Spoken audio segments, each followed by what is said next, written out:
E aí, pessoal, tudo bem? Esse vídeo aqui é dedicado para o povo do cavalo. Não quer dizer que você, professor de educação física, fisioterapeuta, psicólogo, professor de matemática, não possa assistir.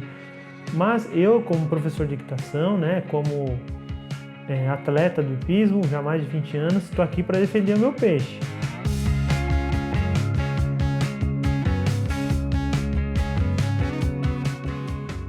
Nós vemos sempre fisioterapeutas falando, psicólogos, terapeutas ocupacionais, fonoaudiólogos falando, né, da importância de promover uma prática baseada em evidência, e às vezes nós do cavalo ficamos meio de lado, né? A equitação possui técnicas, a equitação está baseada na ciência, a equitação depende da medicina veterinária, da biologia e tantas outras áreas do conhecimento.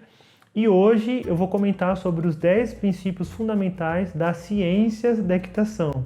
Já tinha ouvido falar dessa palavra? Ciências da equitação? Tem até um site, né? Na verdade é uma sociedade internacional que se chama Equitation Science, que eu super recomendo vocês a visitarem o site deles. E entre outros sites que eu gosto muito de visitar, garimpando aí na internet, né? Encontrei essa publicação de uma universidade. Se chama Avaliador de Conselhos. Tem gente que fala que se conselho fosse bom, ninguém dava, vendia, né? Mas eu acredito que outras pessoas que estão assistindo esse vídeo já passaram por problemas com seu cavalo. Às vezes você tem um problema lá, o cavalo se comporta de determinada maneira e você não consegue resolver, né? E aí vem o toró de parpite, cada um fala uma coisa.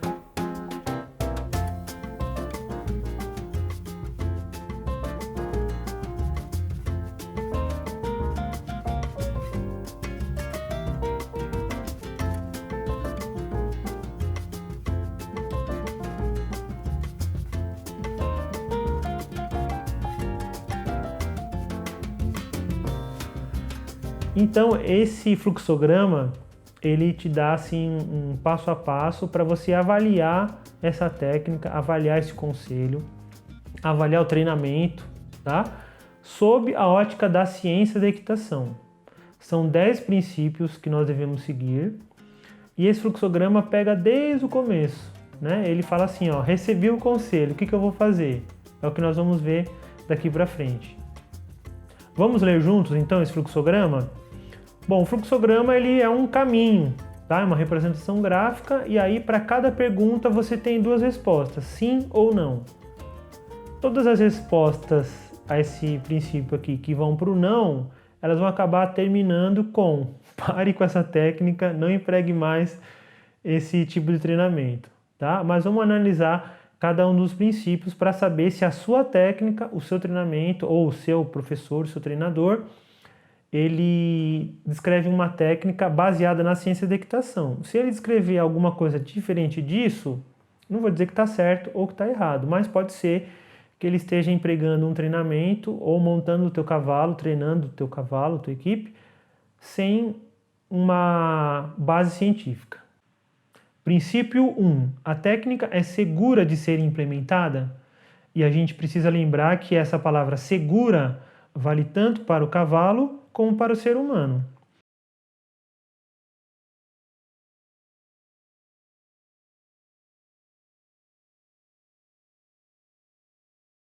Então, se a técnica for segura de ser implementada, ok, você passou no primeiro princípio da ciência da equitação. São 10 princípios fundamentais para o treinamento do cavalo e o primeiro princípio é esse. Agora, se no primeiro princípio, né, se a técnica não for segura, seja para o ser humano ou seja para o cavalo, você não deve prosseguir com essa técnica. Vou dar aqui alguns exemplos.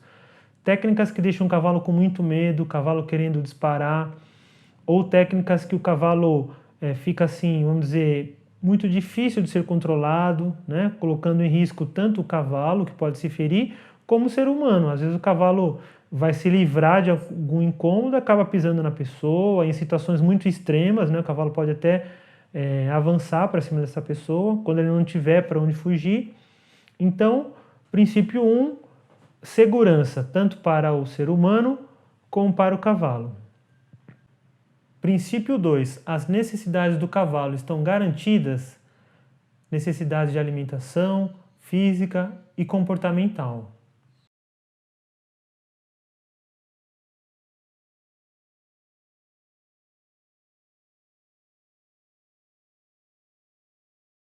Portanto, técnicas que colocam em risco a alimentação, o comportamento, a saúde do cavalo não devem ser implementadas de jeito nenhum, né? Técnicas que colocam em risco o cavalo, que machucam o cavalo ou que trazem para o cavalo uma sensação de muito medo, estímulos aversivos, não devem ser empregados. Se você emprega essas técnicas, então você não está treinando seu cavalo sob as ciências da equitação. Princípio 3. Essa técnica implica que o cavalo pense ou haja como ser humano? Portanto, se você emprega uma técnica que o cavalo deve pensar ou agir como ser humano, né, se ele deve se colocar como um par seu, então essa técnica não está baseada nas ciências da equitação. Obviamente, o cavalo sabe que você não é um outro cavalo, né? Pelo seu tamanho, o modo que você se movimenta, o seu cheiro, etc. E se você emprega uma técnica que o cavalo deve agir como ser humano ou pensar como ser humano, então essa técnica não está baseada na ciência da equitação. Isso vale também para o ser humano, né?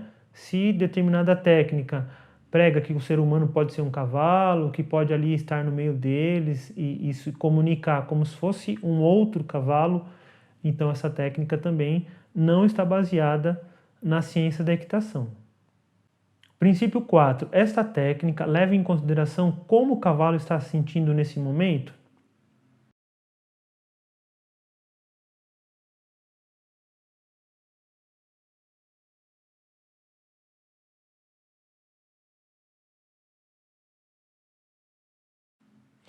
Vou dar aqui exemplos, tá? Você emprega uma técnica ou faz um treinamento com o cavalo num dia, o cavalo vai super bem. No outro dia, vai super mal.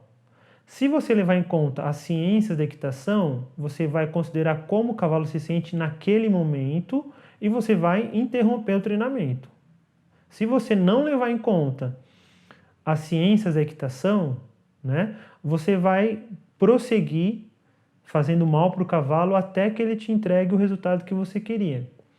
Então, o princípio 4 é um dos princípios do total de 10 princípios fundamentais da ciência da equitação, e ele prega que você tem que considerar o estado emocional, o estado físico do cavalo naquele momento.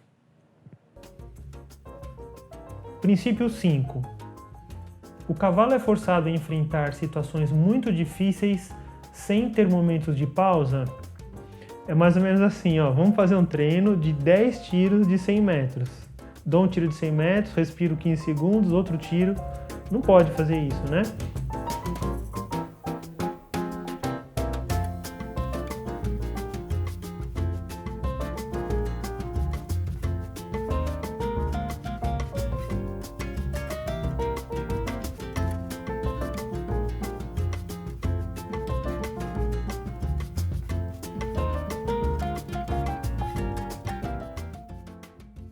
E a gente tem que levar em conta tanto o aspecto físico como o aspecto comportamental, tanto a saúde física como a saúde mental do cavalo. Então, alguns esforços são muito difíceis do ponto de vista mental. Algo que o cavalo tem muito medo, algo que é muito difícil para o cavalo, ou determinadas tarefas que exigem muito da cognição do animal, você tem que intercalar com momentos de pausa. Princípio 6. Os comportamentos corretos do cavalo são imediatamente recompensados? Tem gente que diz que nós somos muito bons em pedir, mas não somos tão bons assim em agradecer, né?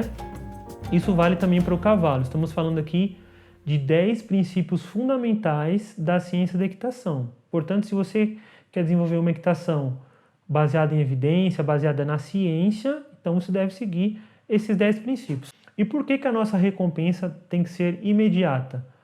Porque senão você pede algo ao cavalo, ele faz e ele não consegue fazer um aprendizado associativo, tá bom? Além disso, pode ser que aconteça outro fato depois e o cavalo não vai saber associar se essa recompensa é pela primeira ação dele, pela segunda, tá? Então, desenvolva treinamentos baseados nas ciências da equitação e siga esses princípios. Princípio 7. Esta técnica evita usar mais pressão do que o necessário?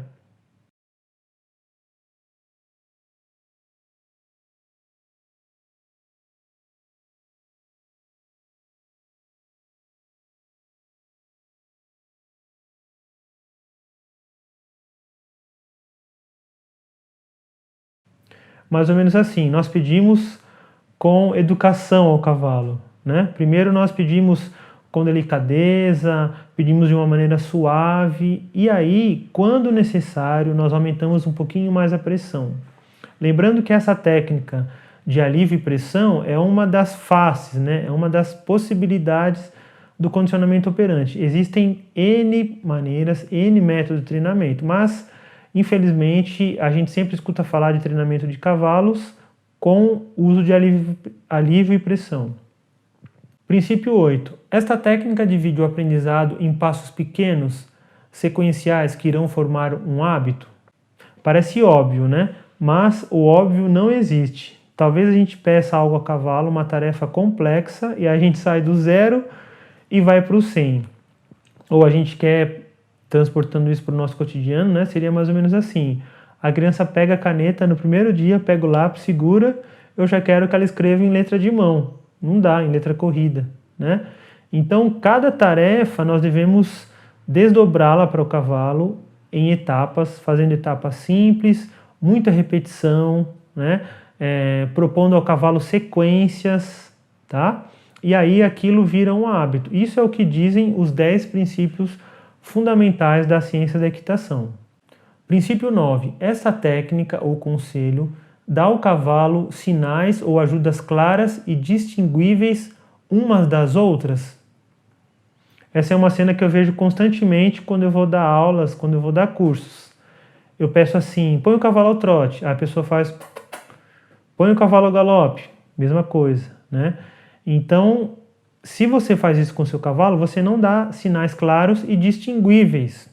Outros exemplos que a literatura nos traz constantemente, né?